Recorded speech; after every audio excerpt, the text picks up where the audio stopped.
Now Christmas is a time for reflection and looking back on the year past and things to come. So I thought I would review a GPU that has a place in my heart, and it's not because of its graphical prowess or performance. In fact, it's quite a hated GPU in some ways. The AMD Radeon R5 240. I hope you enjoy the video. My name's Andy and this is Andy's Tech, your first stop for budget PC hardware. Now this little card that sits here before you was actually, believe it or not, the first GPU I brought when I got back into PC gaming. I know, right? But seriously, I started building PCs when I was about 8, and somewhere along the line life happened and its various struggles, and a couple of years ago I nearly died, and I didn't have much money at the time, so I bought myself an old 4th gen i3 Dell Optiplex with 8GB RAM and a 500GB hard drive. I slapped this little thing in there and it got me through many a dark night. So moving on to the future, and I now build gaming PCs for a living and have started this little channel to share my passion. So you might say that this card was the spark that lit the fire to where I am now. But anyway, that's enough of me. Let's take a closer look at the card. The AMD Radeon R5 240, released on November the 1st, 2013. Based on the GCN 28nm architecture, it has 384 shading units, 24 TMUs and 8 ROPs. The card supports DirectX 12, even though its feature level is 11.1, so we'll have no problems with the latest titles. Radeon has paired this particular card with 1GB of GDDR3, although it comes in various guises in the form of the 340, 340X and 430, with up to 2GB of GDDR5.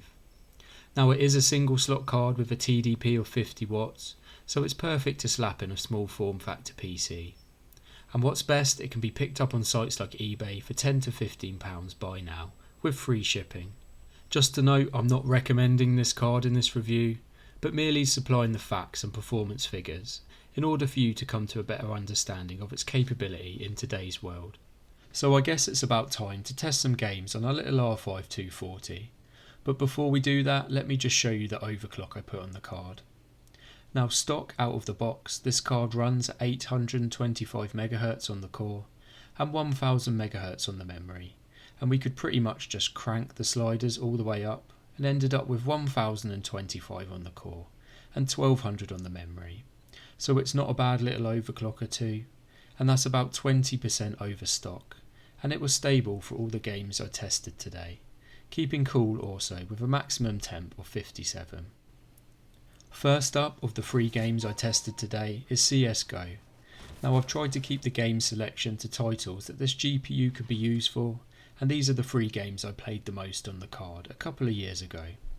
The system I'm using today as well is an i5-9600K, 16GB of DDR4, 3200MHz, and the footage is from my Elgato capture card, so the performance we see is the GPU in its true potential.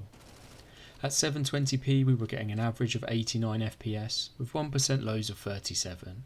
There were some drops and frame time spikes, but generally it was a smooth and playable experience. Not competitive, but for the price of the card it did very well.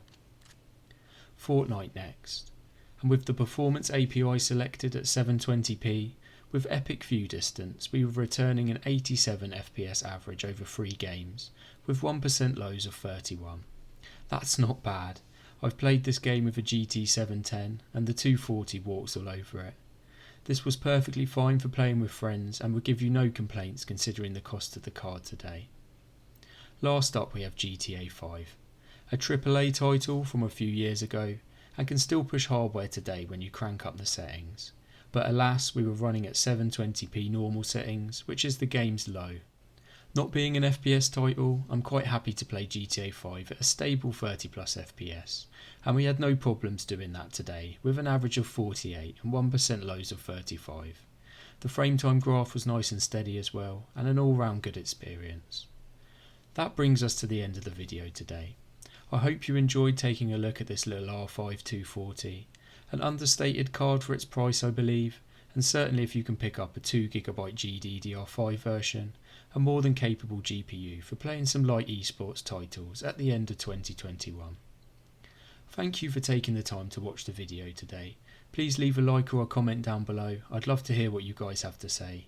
Please subscribe to the channel to help it grow, and hopefully I'll see you in the next one. God bless.